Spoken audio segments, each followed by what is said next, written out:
I like to phrase it as bridging the gap between old world elegance and new world energy. Okay. And so, but yeah, it's pretty unique.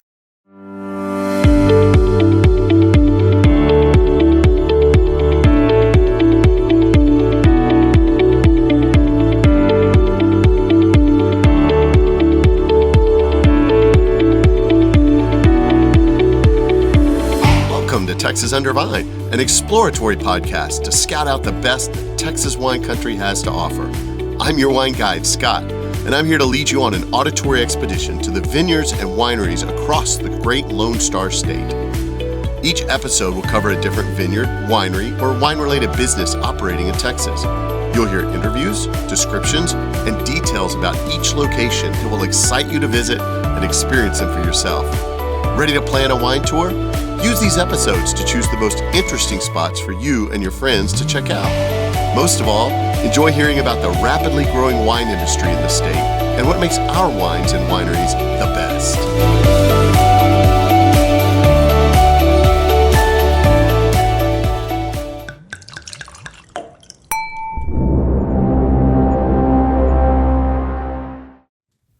Howdy, fellow Vine Tripper. Welcome, viewers, to episode 79 of the Texas Under Vine podcast.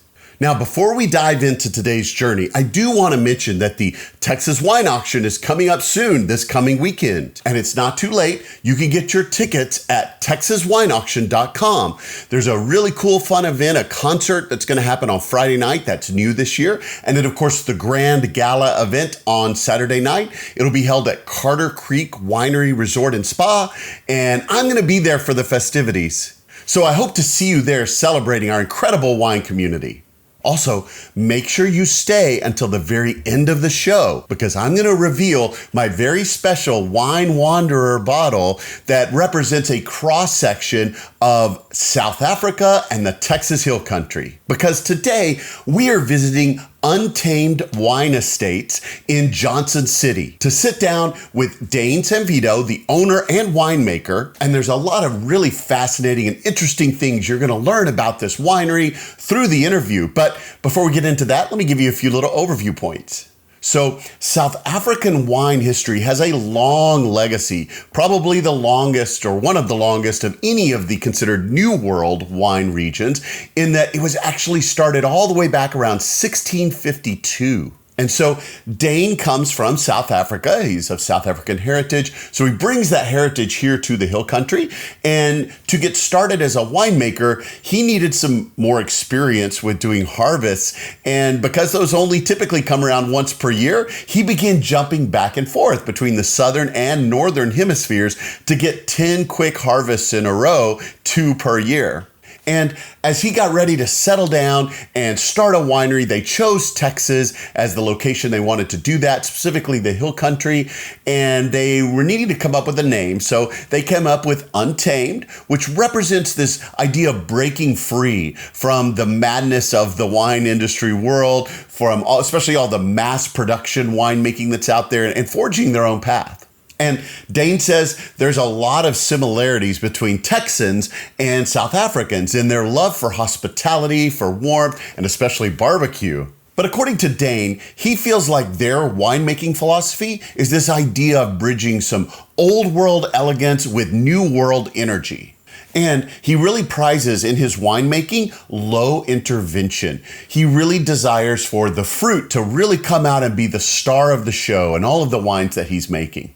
Another very interesting part of this particular wine destination is that Dane has a lot of connections with his family and his brother back home in South Africa, but he also spent some time in California, made a lot of great connections there. So he's able to source fruit from many locations internationally through South Africa, some from California region, but also here in the Texas Hill Country and the Texas High Plains.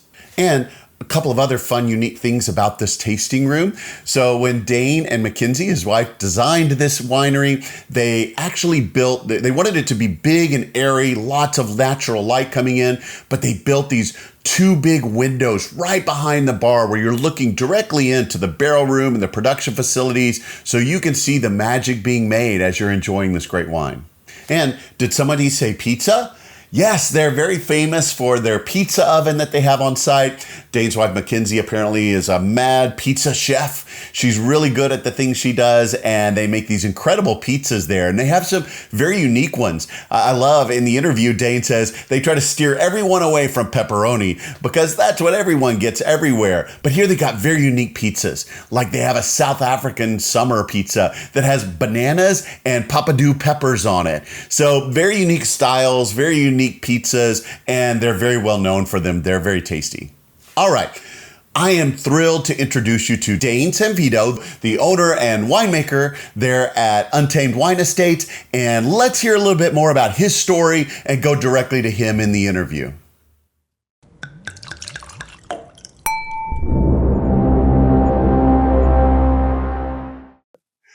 Howdy, Vine Trippers. Welcome to Untamed Wine Estates. I'm really excited to be with Dane here today to learn a little bit about his story and the story of this winery and bring this to you today. So without further ado, let's go to Dane.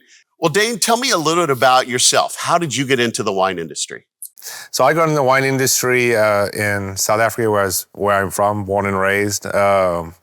I was actually looking at following my father's footsteps and going to the civil engineering world. Okay. And while proceeding to continue in that world or learn about that and study it, I took up a holiday job during university times, and I worked on a wine estate with a friend of mine, and he really got me and pushed me to go into this world. And I started falling in love with it. It was during harvest time. And I really started enjoying it. And you know, my father encouraged me to do what I love and didn't say like, no pressure, you know, go and do what you want to do. And it's like, well, this is what I want to do. And so I went and I transitioned over and started studying winemaking. And it's been a hell of a journey so far. And so that's in a nutshell, basically, how I got into the wine industry. South Africa, that's a pretty big start. They have a little burgeoning wine culture there, huh? Oh, yes, they do. They have a pretty big wine culture out there. So dating way back to when the Dutch came around and started and planted some vines back in what, the 1600s? 1652, the first vines were planted in. Tell me a little bit about South African wine culture. Well, South Africa is kind of a unique place. You know, it's how do you describe this? It's you know, it's a lot older than most New World wine producing areas, but a lot younger than Old World producing areas. So there's quite a bit of transition, which is what we bring to our winemaking style here. Okay. And so I like to phrase it as bridging the gap between Old World elegance and New World energy. Okay. And so, but yeah, it's pretty unique. You know, it's top 10 producing countries in the world for wine. So produce a lot of wine out of South Africa, mostly all in the Western Cape, so the Cape Town sort of area. You know, over 26 different appellations in that small area. So there's a lot of unique AVAs, but it's a pretty special place. We pride ourselves in making high quality wine, low intervention, allowing the grape to be the star of the show. And that's sort of what translates to our winemaking style of mine today. I think when I think of South Africa, I think of two specific grapes immediately come to mind, Chenin Blanc and Pinotage. Correct. Yeah, and I presume you have those here at Untamed. So. Oh, yeah. So Chenin Blanc is near and dear to my heart. So we do over 3 different types of Chenin Blanc or takes on it to really express its versatility. And then I actually do a Pinotage as well. So it's something that I collaborate with my brother on. He decided to follow in the same footsteps, and he became a winemaker. He's a head winemaker now at a very successful winery in South Africa. And so we kind of partner on that together. And so we do a little bit of collaboration together, making some wine together. So that's kind of a unique thing, which makes my parents very happy. So I was just about to ask, and I don't want to get too far into the vines just yet, but I was going to ask, well, where do you get Pinotage grapes here in Texas? But that makes sense if your brother has the winery there in South Africa. Correct. So we make wine from various different areas, and part of it that is in South Africa as well. So allows me to get back to my roots, you know, get your hands dirty again, get to work with my brother, get to stay familiar with the culture. So that's where we get our Pinotage from. Okay, that makes sense. Well, let's get back to your story for just a moment. Here we are settled in the hills of just outside of Johnson City in the Hill Country, quite a distance from Cape Town, South Africa. So what was your journey that brought you from there here to the heart of Texas? So when I finished studying in South Africa, there's sort of an unwritten rule that nobody's really going to consider you as a serious winemaker unless you have the equivalent of 10 winemaking years of experience or 10 vintages. Okay. And so, as we know, in grape production, you get one vintage per year. So, I looked at how do I accelerate my career? And so I started jumping from North and Southern Hemisphere to do multiple vintages a year to try and accelerate that. And in doing that, I came to love America. I got a really good job with some really big companies based out in California, working mostly in Sonoma. Okay. And they really got me rooted in here. And that's kind of how I made it to the United States. Yeah. And just keep on getting experience. I've been working in multiple countries.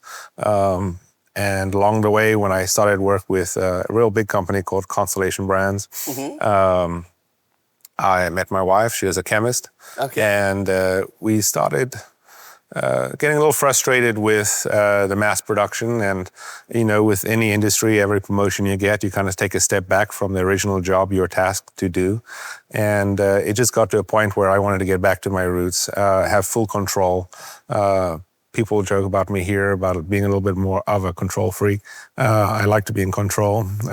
So we decided to break free from that. And it's a term that my wife pushed me on, and her side of the family helped with as well to get us going. And that's where we decided to break free and become Untamed. And so we started looking at areas outside of California in the sense that, there's many more places that make wine. How can we use our skill sets and our life experiences and what we perceive as positives to help an industry and to create our own story? And so we took the narrative that only the West Coast makes wine out of the equation. We went and looked at various different parts of the United States, fell in love with Texas, especially the people. The people are a big deal for me. They remind me a lot of South Africans, really warm, friendly, welcoming. We share a lot of common traits, love sport, love barbecue. Brie? Yeah, Brie, yeah. Brie, yeah, you got it. It's been a few years since I've been in South Africa. Work hard, don't complain a lot. There's a lot of similarities here. It's one of the little things that most people in Texas probably take for granted. But simple things like driving down the road, especially a county road, and you give your two-finger wave as you pass other vehicles. It means a lot because that's what we do in South Africa. So we're very warm, welcoming, hospitable people, and we just felt like this could be home. It felt like a place where we could raise a family, very business-friendly. And so that's one of the main reasons why we decided to end up here. So out of all places. Yeah. So.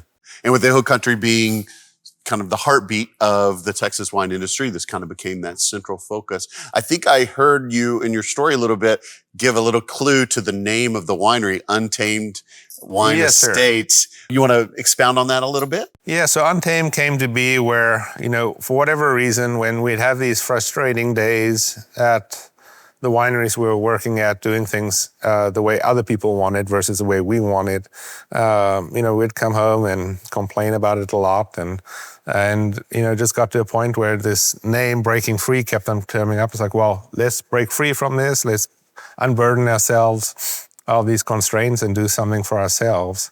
That way, we got nobody else to blame but ourselves.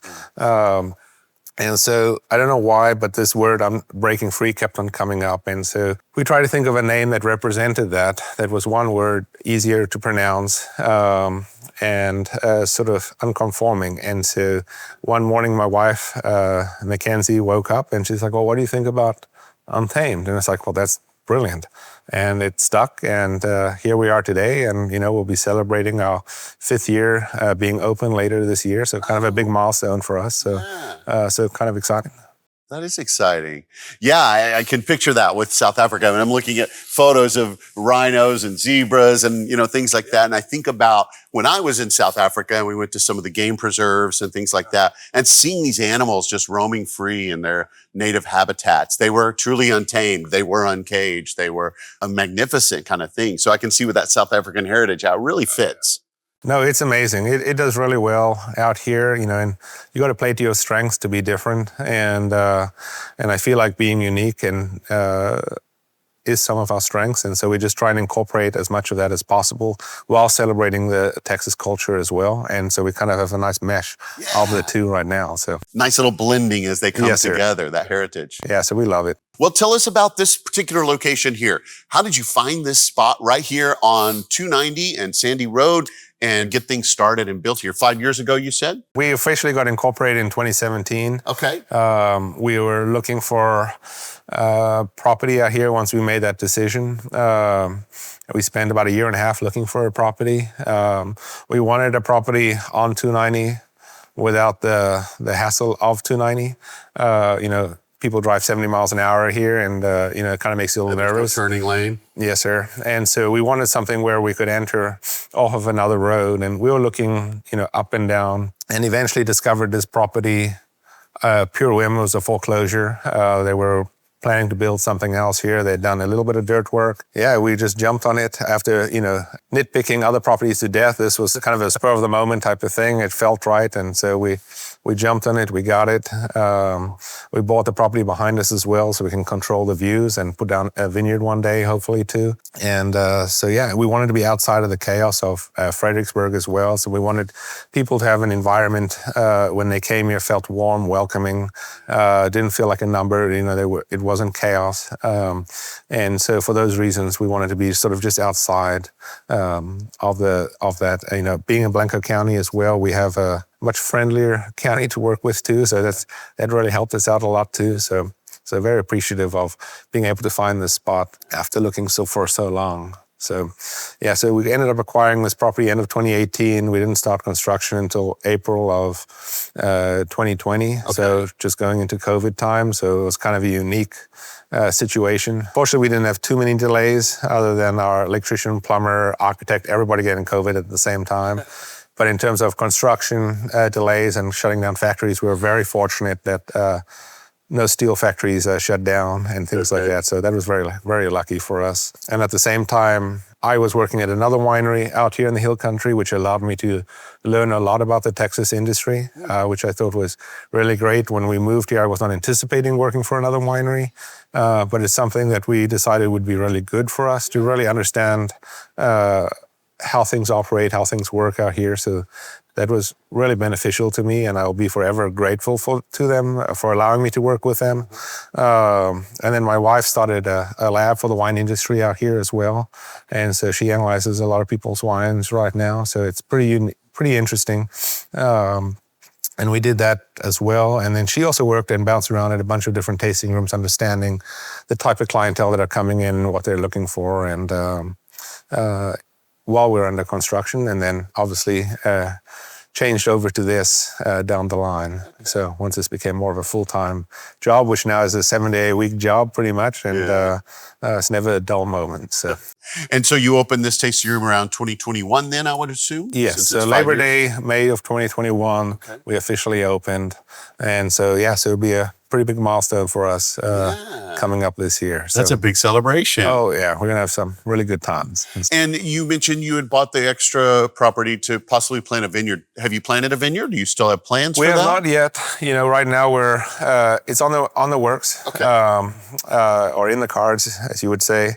But right now my hands are pretty full. And my biggest fear is being able to plant a vineyard but not being able to manage it properly. Sure. And there's that control coming back in. Yeah. And so until I feel that I have the time to oversee that properly and take that on, I refuse to put it in, because I want that vineyard to be a fantastic vineyard. I want to be proud of the fruit that's coming off of that vineyard. Yeah. I want to showcase Texas from that vineyard, and I want people to be excited about it. So to do that, you really have to be able to put the time in. As you know, vineyards take a lot of your time. A lot of time and work. So, but one day, hopefully soon. Okay. But it's coming. Oh yeah. Well, without the fruit, and we know about the fruit that you get from South Africa, but where do you typically source your fruit from? So we source fruit from about 55 different growers. So we get a lot of small blocks, coming back to that old style, respecting terroir, from various different places. So we get some down here in the Texas Hill Country. We get up in the Texas High Plains. We get up all the way up into Delhart. So we get fruit from a variety variety of places in Texas, but then we also source fruit from California as well, is where I started out in the United States, where I have some really good relationships with a lot of growers that because of that company, I have really good access to. And so we wanted to bring something that was special here where we can do a lot of cross pollination and compare Texas with California. And so we're working towards doing more of that. And so we actually have an interesting theme today where for our members, and we're doing special flights comparing Cabernet from the different areas. And so it'll be something neat to just showcase the differences in terroir, difference in appellation, climate, growing conditions. So we're looking forward to doing things like that. So. And I love that because that's part of your heritage as well. So you're showcasing the time that you had in South Africa, the time you had in California, and now your time in Texas through all of those wines. Yes, sir. So yeah, we're excited about it. That's really cool. And so I hope everybody else is too. So the fruit that you're bringing in, I think I saw the building next door or your production facility. So you produce all that here on site? Correct. So everything's done here on site. We bring in all the grapes, produce everything here on site. Once we go to the vineyards, we'll coordinate the picks and get it here as fast as possible. Everything comes on refrigerated trucks. And then once it gets here, it's all hands on deck until we finish producing. We produce roughly around 300 tons a year right now, which is a pretty good size for us. We do help other wineries as our sort of contribution to paying it forward. And a lot of people helped us get started. So we do help some other wineries as well with their wines and along with the analysis as well. But yeah, everything's done here on the building next door. It's attached to our tasting room. We wanted it to be attached to our tasting room so people can really see in and see what's going on and kind of feel like a little bit a part of the winemaking process. And so it's pretty special. We do a lot of production tours with a winemaker and where we can actually showcase and teach you a little bit about the process as well. A lot of people think it's an I Love Lucy type deal, so it's nice to showcase it's a little bit more than that. Right. But yes, so we have a couple of barrel rooms, our main production facility, which we just added on some more space to that for more production space. So one thing, and I'm sure you're aware of it in the wine industry, is you're always short of space. Right. And so that's always a challenge. So it's like a big game of Tetris. Do I have enough barrels for this? What about tank space? Oh, I got more fruit coming in. Now exactly. You got it. You got it. So it's fun, but it's a challenge. But it's a challenge that we gladly accept and we appreciate every day. Well, Vine Trippers, you got to love when you come here. They've got these great picture windows right behind the bar, looking right into the barrel room. You can see the production, the tanks over there. It's a really cool scenario to be able to see while you're tasting your wine. Really, really great design. I love that. Well, thank you. Yeah, we try to keep it clean, clean lines, keep it fairly simple. A lot of natural light. I love natural light. And so we try to have as much natural light as possible. So you see all the glass everywhere. We wanted you to be able to see the outside, see the inside. So if you're sitting inside or outside, you still get that nice feeling that you can relax and enjoy the scenery. And Texas has some really great views, especially out here in the hill country. And so we wanted to showcase it as much as we could. Well, tell me about some of those wines. What are some of your most popular wines? What do you think really shines forth? So things that shine forth, I think, are ones that have the best story. But ones that have done really well for us right now is obviously our Chenin Blanc. I have my South African Chenin Blanc. I have a Chenin Blanc that we do here, and then I do a sparkling Chenin Blanc as well. So really getting to showcase all of it, which our sparkling is pretty unique. You don't see that a lot around here, but it's fairly common in South Africa. South Africa produces over 50% of the world's Chenin Blanc. So it's something that we take very seriously. Steen, right? Steen, yes, sir. So Steen, is that Steen, yes, sir. Okay, I'm going to pronounce it correctly. Oh, yeah. So that does really well. Our Cabernet Franc does really well. All our varietals do very well that we have. We try to focus on what we do well. The ones that don't tend to stay on the menu as long. Our pick pool does phenomenally. We're actually sold out of it at the moment, which the fruit just comes from just up the road, about 20 minutes away. And something we're very excited about. I think that's what Texas should plant a lot more of. Yeah. And it's probably what we'll plant on our property as well, coming down the line. Yeah. But yeah, our Chenin Blancs, our Cab Francs do very, very well. We have a lot of fun other varietals as well that we showcase and play around with. But yeah, I would say those two really stand out for me personally since they're so versatile. Okay. What types, you mentioned a moment ago, your member events and things that you have for the tastings that you're doing right there. Do you do a lot of kind of events and host events and things like that here at the tasting room? Oh, yeah. So we always wanted to be perceived as a winery that is very active, has a lot going on. So here we have, we do chef's tables, which we had one last night. So everybody's a little tired today. We have the cab tasting comparisons that we spoke to you earlier about, which will be going on today.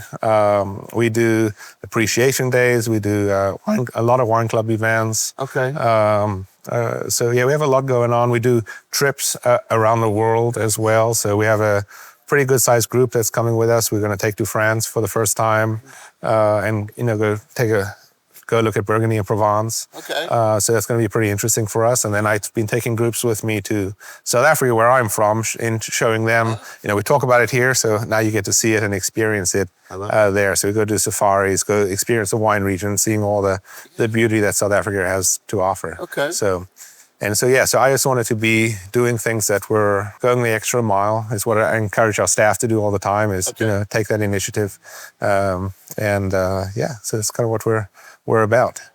Well, I love when I get to interview a winemaker because I have a few questions that I want to ask of you. One, and I know you like all wines the same, all grapes the same, but do you have a particular varietal that you really love to work with as kind of your favorite one? Well, it's an interesting question. So working with and drinking are two very different questions. For sure. So working with, I like to work with challenging grapes. Okay. Things that are fairly temperamental. And so Pinot Noir is one that is very special to me because, I feel like you either do it great or you do it poorly. There's no sort of middle ground. And especially in the style of wine that we do, or I try to do is, we're very honest to the grape. We're honest to the terroir, so very traditional old world. Lower alcohols, higher acids. And so with that, we're not over oaking wines. We're just subtly adding a little bit of oak here and there. And so it really opens yourself up to a lot of criticism, especially if there's any type of flaws in the wine. But it's a risk we're willing to take because we want to do the best job we can. Cabernet Franc is another varietal I love to work with because it's so versatile. So we have that as a rosé and a red wine. So it's something that's kind of special to me, the original Cabernet. Yeah. Pretty unique. You don't see a lot of that standalone these days on its own. And so we like to do some unusual things like that. So, okay. But those are, I would say, are a couple of my favorites to work with, other than Chenin Blanc, just because that brings me home and keeps me connected to home. So, and making sure that I respect the roots where I came from.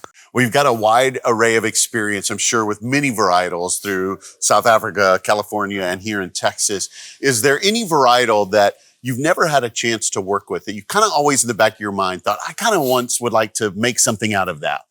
Well, it's an interesting question. So there was one once, and I fortunately, after working in many different countries at, dozens of different wineries, really got to work with it here in Texas. And so that would be another varietal. Suzhou is a varietal. Suzhou, yeah. Is that I really wanted to work with, and never knew a whole lot about it, but it was something that was always like kind of pickled my brain a little bit. And I was very fortunate enough to work with it. They only had about 6 rows. Okay. But it was amazing seeing the numbers coming in, seeing the color that it was generating. It's color. So I was very fortunate. So that was a varietal that was always sort of looming out there that I was always curious about. But I've been very fortunate. I've worked with American hybrids, Vitis vinifera, a lot of different types of varietals. And so, but that was one that was kind of just out there. Always tweaking at you a little. Yes, sir. So it was fun. Portuguese varietal there. Correct. Yeah. So no, we enjoy it. So I've been very lucky. Well, what would you say, how would you describe your winemaking style? What makes your winemaking style unique?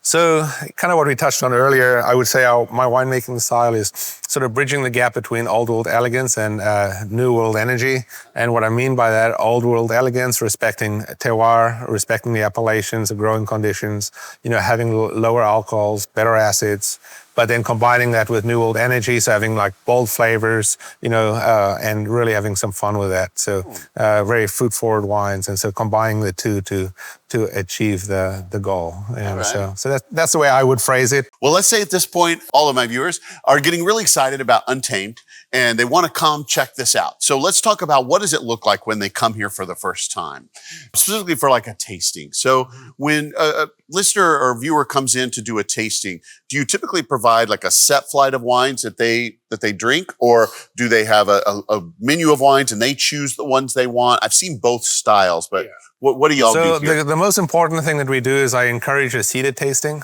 I don't like the idea of using one glass and just reusing that same glass for each wine as you go along. So we'll actually do a seated tasting. We'll bring all the whole entire flight out to you. We have about 5 to 6 different flight options. Okay. And so we have kind of fun with it. Right now, we've just recently revamped it where we have a Cabernet tasting where it's all different types of Cabernets from different areas. We call it our Pinots tasting, so a whole bunch of different Pinots and styles, whether it's rosé, red, sparkling from different areas. Okay. So we really get to play with that. We have our chilled flights, which is, more whites and rosés, or our typical grand flights, which are flagship reds. Yeah. So we have a variety. So it is a set menu, and it's between 4 and 5 wines, depending on which ones you're looking at. But in general, you try and incorporate, our sparklings, our still wines, white, rosé, red in the flight. So you really get to have a good variety of what you're looking for. And I wanted them to be a seated tasting with all the wines next to each other, so you can go back and compare and not, it's like, what did that one before taste like?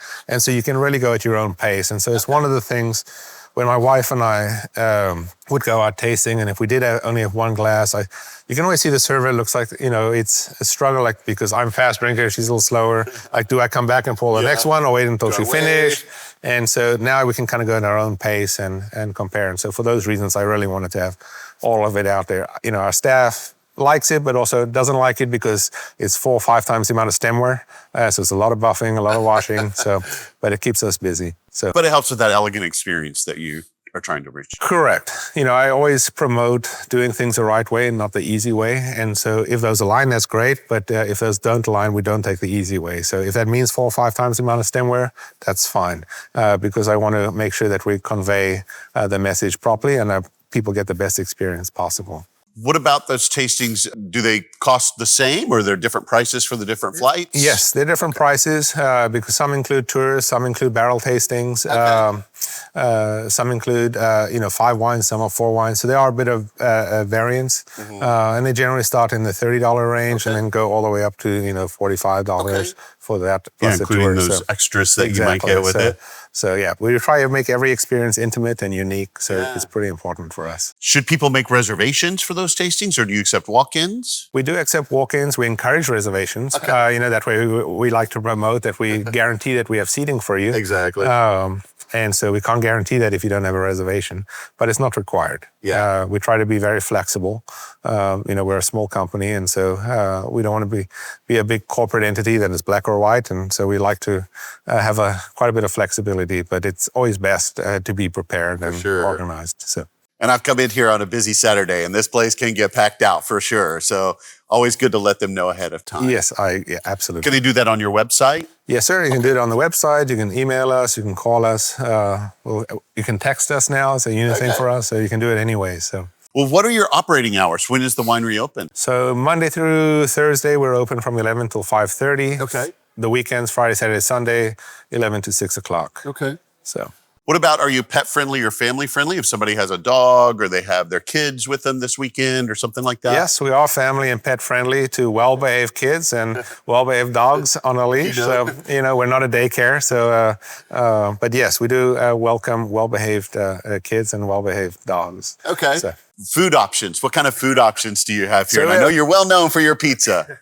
We have some great food options. Yes, pizza is something that we're most well known for, along with our wines. But yes, we have some great food options. We have burratas, charcuteries, some really great pizza options, which are very unusual and kind of play to the theme of Untamed, being more adventurous. So we always encourage people to get anything but the pepperoni. That's a pretty safe option, but there are some people out there that are diehard. Right. So something unique is for example, our South African summer pizza, which is bacon and banana on it. Ooh. So very unusual when people say banana, is that a real banana?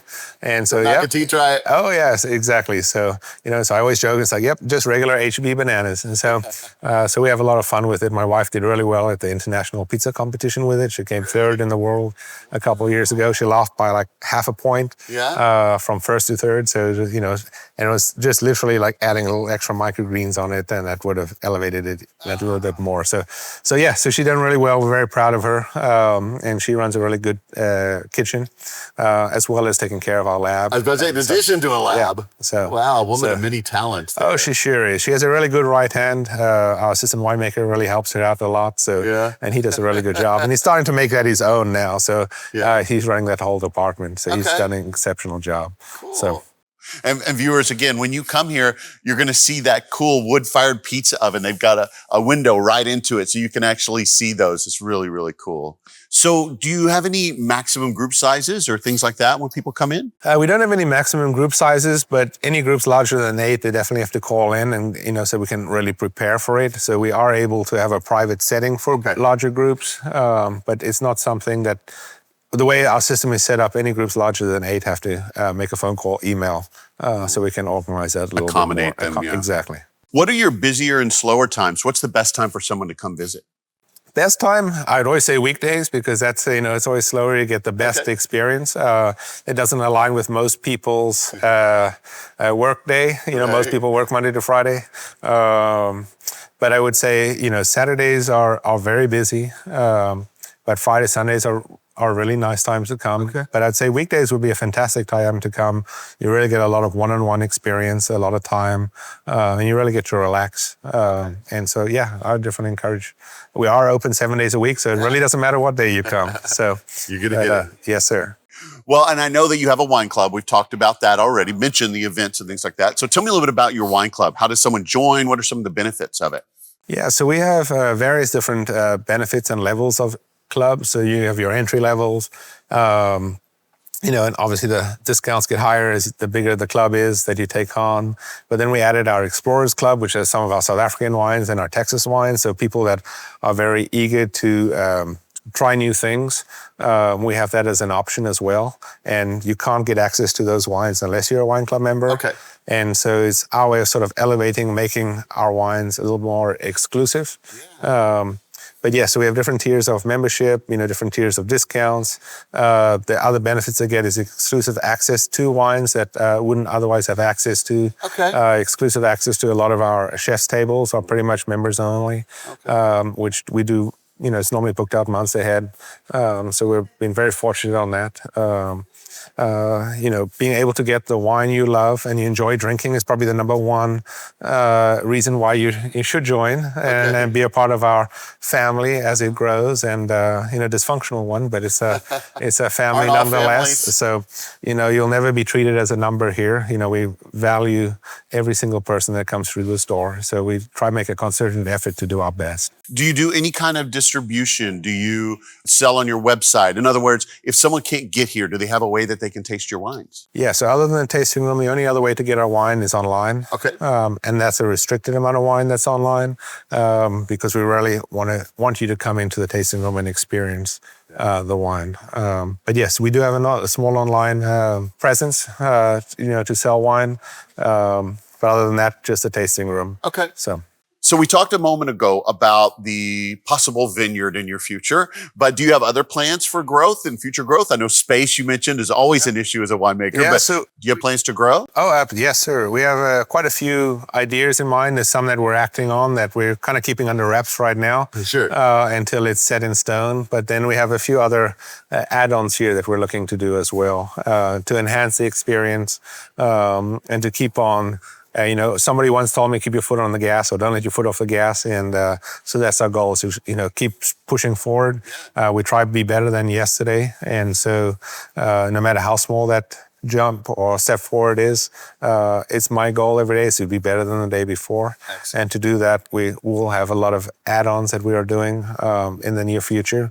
We're trying to do one at a time. So we're finishing up our new production building right now, which is taking a lot longer than we anticipated. And, and then we have some other little things that we need to do internally. And then we'll start focusing more on our patio. We have some construction drawings that are done for that right now, and we'll completely revamp our patio and make that more accessible for more people. And but yeah, that's kind of what we're looking at right now in the immediate future anyway. Yeah. So. Well, there are a lot of great places in Texas that people can go to drink some amazing wine. Untamed Wine Estates is one of those. So what would you say for my viewers is one of the most unique things, or what really sets Untamed Wine Estates apart that would make my viewers say, I got to move that up my list and get there as quick as I can? So things that make Untamed very unique, is the way we treat people is really important. We want everybody to feel very welcome. We have a very relaxed atmosphere. We have a very nice building, which is really warm and inviting. We get a lot of compliments with it. We have great landscaping, great views. We have exceptional wine, great food. Not all places have food. And so one of the things we did when we were looking to start something for ourselves is try and take those perceived frustrations that we had with other places or the area even, like the lack of food and things like that, and turn it around and turn that into a positive. And so that's how like the kitchen was born. That's how, different spaces like that were born, being able to spend more time outside. Texans love to be outside. So being able to accommodate all of that type of thing while having a good enough conditioned space when it's really hot or really cold inside too. So, but we have a very warm, inviting environment. People feel very welcome. We have a great staff. They do an exceptional job. So those are the reasons I would encourage you to come.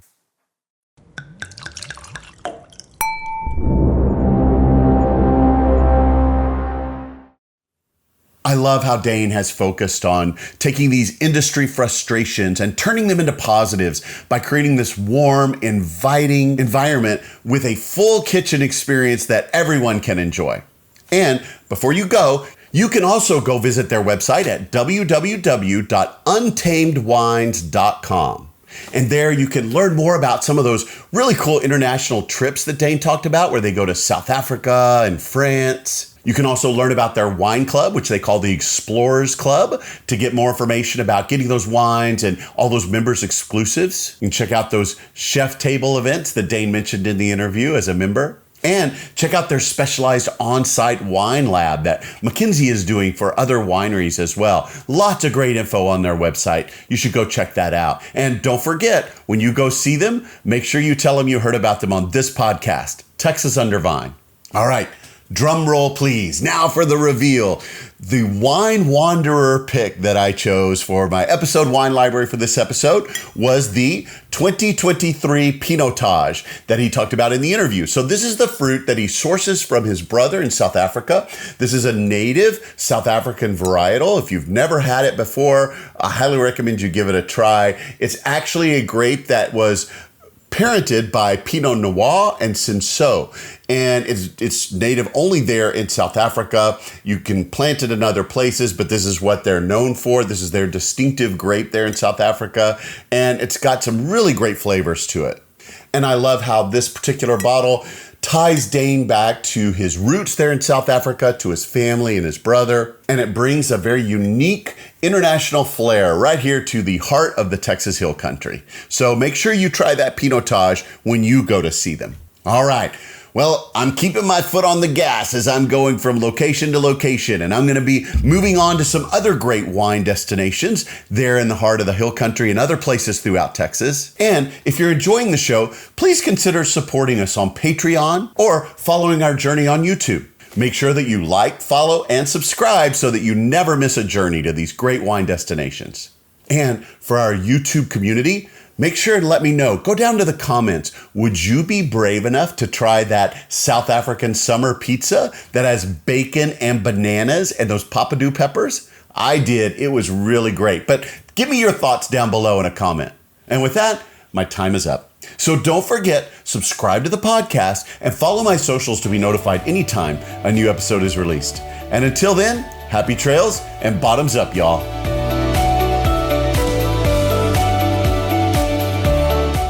Thanks for listening to Texas Under Vine. We strive to provide you with the best information about wine businesses all over Texas. Be sure to check out our website at texasundervine.com And follow us on our socials at Texas Under Vine to stay up on all the upcoming episodes. Please email us with any suggestions or feedback. Also, contact us if you're interested in donating, sponsoring, or advertising on the podcast, just to help us cover our expenses and bring even more great info to you in future episodes. Above all, travel safely, and most especially, drink responsibly.